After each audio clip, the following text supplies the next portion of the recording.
আসসালামু আলাইকুম, শুভেচ্ছা, স্বাগতম প্রিয় দর্শক।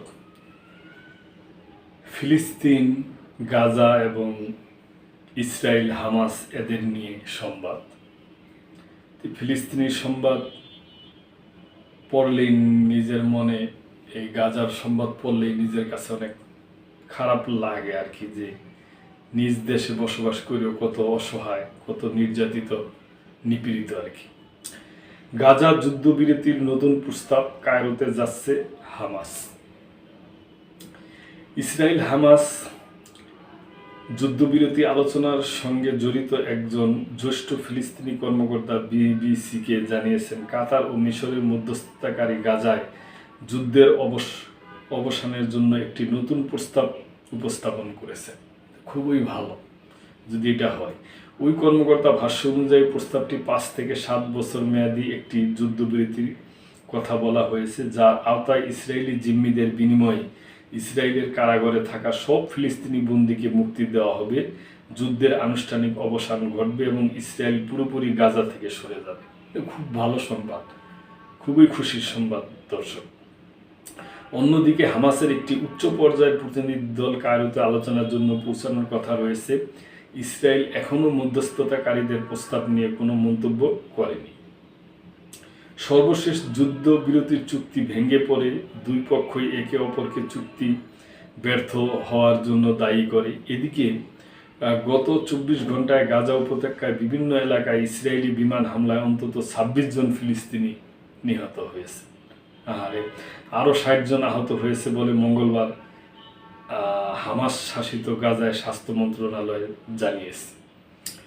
স্থানীয় বাসিন্দা ও প্রত্যক্ষদর্শীরা এই হামলাগুলিকে চরম মাত্রার বলে বর্ণনা করছে। প্রত্যক্ষদর্শীদের মতে এই হামলায় অনেক বুলডোজার ও ভারী যন্ত্রপাতি ধ্বংস হয়েছে, যেগুলো হামাস পরিচালিত পৌর কর্তৃপক্ষ সড়ক মেরামত, ধ্বংসস্তূপ পরিষ্কার ও ধ্বংসস্তূপের নিচে আটকে পড়া মানুষদের উদ্ধারে ব্যবহার করত। গাজার দক্ষিণে রাফা শহরের কিছু এলাকায় ট্যাঙ্ক চলাচল করতেও দেখা গেছে।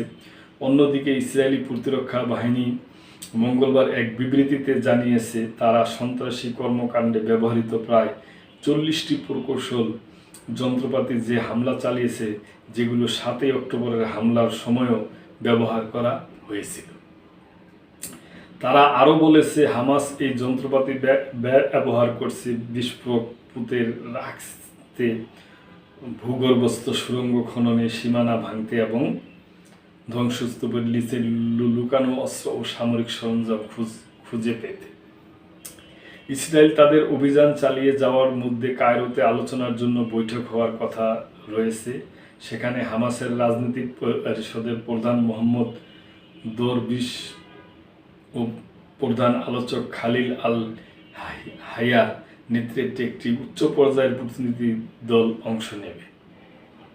এই বৈঠকটি এমন এক সময় হচ্ছে যখন কয়েক দিন আগেই হামাস ইসরায়েলের সর্বশেষ প্রস্তাব প্রত্যাখ্যান করে। ওই প্রস্তাবে হামাস নিরস্ত্রীকরণের শর্তে 6 সপ্তাহের যুদ্ধবিরতির প্রস্তাব ছিল। ইসরায়েলের প্রধানমন্ত্রী বেনিয়ামিন নেতানিয়াহু শনিবার বলেন, তিনি যুদ্ধ শেষ করবেন না যতক্ষণ না হামাস ধ্বংস হয় এবং সব জিম্মিকে মুক্তি করা হয়। হামাস বলেছে, তারা জিম্মিদের মুক্তি দিবে না যতক্ষণ না ইসরায়েল যুদ্ধ শেষ করার প্রতিশ্রুতি দেবে। আলোচনার সঙ্গে জড়িত ফিলিস্তিনি কর্মকর্তা বিবিসিকে বলেন, হামাস ইঙ্গিত দিয়েছে, তারা গাজা শাসনের দায়িত্ব এমন কোনো ফিলিস্তিনি কর্তৃপক্ষের হাতে দিতে প্রস্তুত যারা জাতীয় ও আঞ্চলিকভাবে সম্মত। এই কর্তৃপক্ষ হতে পারে পশ্চিম তীর ভিত্তিক ফিলিস্তিনি কর্তৃপক্ষ পিএ অথবা একটি নতুন প্রশাসনিক কাঠামো। ইসরায়েলের প্রধানমন্ত্রী বেনিয়ামিন নেতানিয়াহু শনিবার বলেন,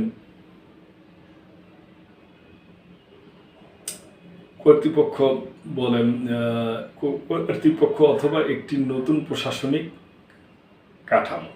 তবে নেতানিয়াহু ভবিষ্যতে গাজার শাসনে পিওর যে কোনো ধরনের ভূমিকার সম্ভাবনা নাকচ করে দিয়েছেন। গাজায় 2007 সাল থেকে হামাস শাসন করেছে। যদিও এই উদ্যোগ সফল হবে কিনা তা এখনই বলা কঠিন, তবে সূত্রটি এই মধ্যস্থতা প্রচেষ্টাকে গুরুত্বপূর্ণ হিসাবে বর্ণনা করে বলছেন, হামাস অভূতপূর্ণ নমনীয়তা দেখিয়েছে। 2023 সালের 7ই অক্টোবর হামাস ইসরায়েলে হামলা চালালে প্রায় 1200 মানুষ নিহত হয়, যাতে অধিকাংশই ছিল বেসামরিক নাগরিক। পাশাপাশি 251 জনকে জিম্মি করে গাজায় নিয়ে যাওয়া হয়। এর জবাবে ইসরায়েল যে সামরিক অভিযান শুরু করে তাতে সোমবার পর্যন্ত গাজার হামাস পরিচালিত স্বাস্থ্য মন্ত্রণালয়ের হিসাব অনুযায়ী 51,240 জন ফিলিস্তিনি নিহত হয়েছে, যাদের বেশিরভাগই বেসামরিক নাগরিক। এদিকে কায়রোতে অবস্থিত ফিলিস্তিন দূতাবাস তাদের কর্মীদের ও তাদের পরিবারের সদস্যদের গাজার সীমান্তের কাছে মিশরের আরিশ শহরে স্থানান্তরের নির্দেশ দিয়েছে, যারা গাজা থেকে মিশরের হাসপাতালে চিকিৎসা সংক্রান্ত স্থানান্তর ও মানবিক সহায়তা প্রবেশের সমন্বয় করছে।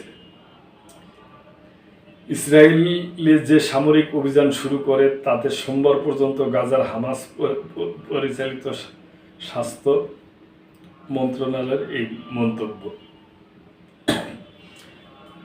তো দর্শক, আমি মনে করি হামাস যে সিদ্ধান্তটা নিছে যে শাসন বাড্ডা তারা একজনের হাতে ছাইড়া দিবে, এটা একটা প্লাস পয়েন্ট। এই পয়েন্টটা নিয়ে ইসরায়েল আমি মনে করি আগাইতে পারে, এবং আমি মনে করি বেঞ্জামিন নেতানিয়াহুর এখনই সময় এই পয়েন্ট সামনে নিয়ে আলাপ আলোচনা করে যত তাড়াতাড়ি সম্ভব যুদ্ধ বন্ধ করিয়া তাদের বন্দিও তারা ফিরিয়ে আনুক, এবং ফিলিস্তিনিদের গাজার যারা গ্রেপ্তার হয়েছে তাদের ছাড়িয়ে দেওয়া হোক। এইভাবে একটা শান্তির দিকে আগায় যাক। এইভাবে যদি না হয় তাহলে যুদ্ধ আজীবনও থামব না। ইসরায়েলি কর্তৃপক্ষ যদি চায় যে গাজায় যুদ্ধ করে গাজা অধিবাসীদের আমরা সরাই দিব, এটা কখনোই হবে না। এটা মুসলমান জনগোষ্ঠীও মান্য নিয়ে এবে না, এটা হবেও না। সুতরাং উভয় পক্ষেরই অনেক ক্ষয়ক্ষতি হবে। তো এই জন্য আমি আশা করি আমেরিকার প্রেসিডেন্ট ডোনাল্ড ট্রাম্প, উনি যুদ্ধ চায় না, উনি একজন শান্তিপ্রিয় মানুষ, উনি এই ব্যাপারে আরও উদ্যোগী হবে এবং বিশ্ববাসী উদ্যোগী হবে। আর আমাদের যে মুসলমান দেশের রাষ্ট্রপ্রধান আছে, এদের দায় দায়িত্ব মহান সৃষ্টিকর্তার কাছে ছাড়িয়ে দেওয়া ছাড়া আর কিছুই না। কারণ তারা যদি উদ্যোগ নিত এর আগে থেকে আর উদ্যোগ নিত, তাহলে এরকম অবস্থারই সৃষ্টি হইতো না। আমি মনে করি এটা আমার ব্যক্তিগত অবজারভেশন। তো দর্শক, আজকে এই পর্যন্তই। ভালো থাকবেন। আল্লাহ হাফেজ।